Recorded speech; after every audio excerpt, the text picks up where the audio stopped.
So an interesting package showed up today.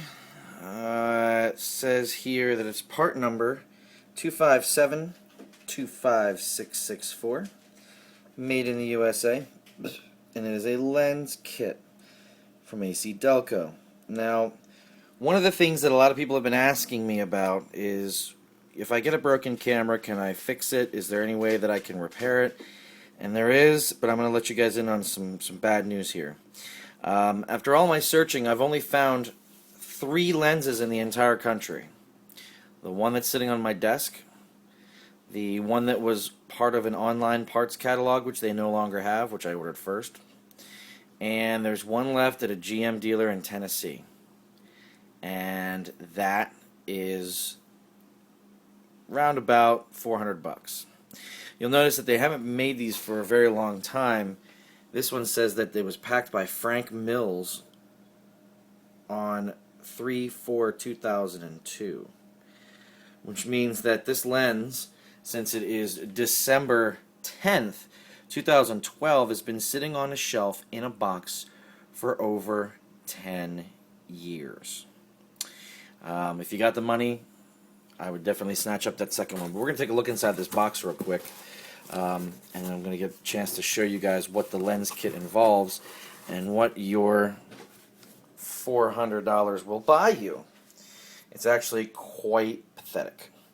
Here we have an instruction booklet. It tells you how basically to do the lens, to install the lens in the camera. I'll open it up for you real quick and show you this.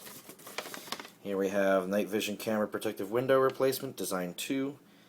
In section 8 instrument panel console, engages in your GM service manual. Talks about removing everything, gives you an exploded diagram, and it gives you all the different processes and procedures you need to do in order to make sure that this thing gets installed properly. We get it. In here is a new O-ring, which seals everything. It also has a new push clip, which is really nice because mine is getting difficult to put in. Taking it apart so many times. There's a brush. It's a lens brush. I'm assuming it's for the pickup inside. You know, get a little brushy in here. See what that's all about. And last but not least is the actual lens. Now you can see on this lens there's a mirrored side and there's a black side. Now they claim that the black side is an anti-scratch protective coating, and that the mirror side is supposed to face the bowl here inside the camera. Now I've never had one of these that functions, so I don't know what the difference is, but suffice it to say, we're going to give it a shot and we're going to throw it in here. The instructions are self-explanatory. I mean, you have to pop this little tab out and then you rotate this and it comes out and you put the new seal in, you put the new lens on, you put the thing back on, and there you go. That's it. So there's really not much else to it. But it does say to give this a thorough clean. Apparently it is still waterproof, but they say use soapy water and everything else. So what we're going to do is we're going to go ahead and look into installing this piece, and we'll go from there. I've got my new parts here, and I've got my old parts here. Thing that it says inside the directions, obviously we've got a new O-ring, and we've got a new plastic clip. And here's the old plastic clip, and here's the old O-ring. Move this down a little bit just so you can see it. We've done the steps required for the camera. We've washed this down with soap and water with the brush. We got all that other junk out. I did the inside of this, the outside of this. You can still see a little bit of wetness here. It is what it is. We'll go from there. But we're going to go ahead and try and throw this together.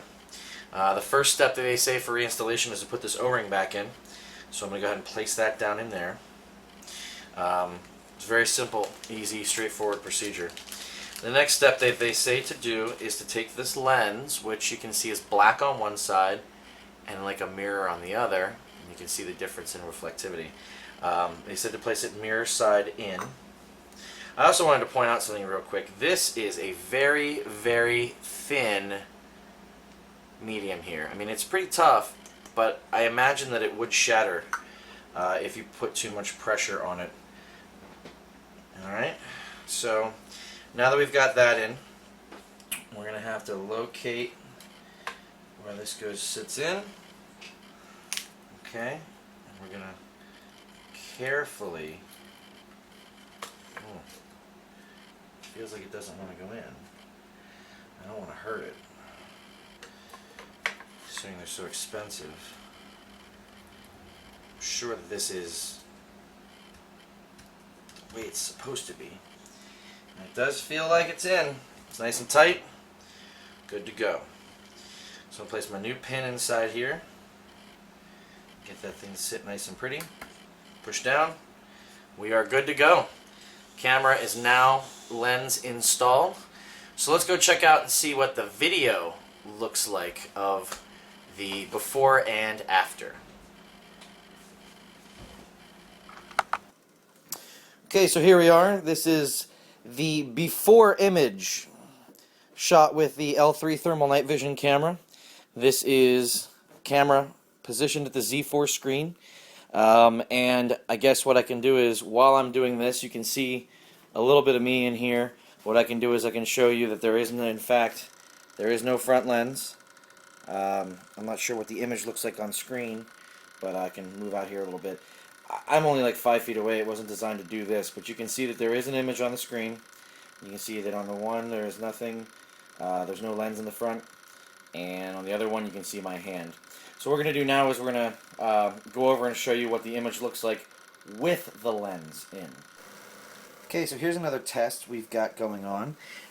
We've got the thermal night vision system, and we've got my son, who's 5. He's sitting on a chair across the kitchen and the living room. He's on the back wall.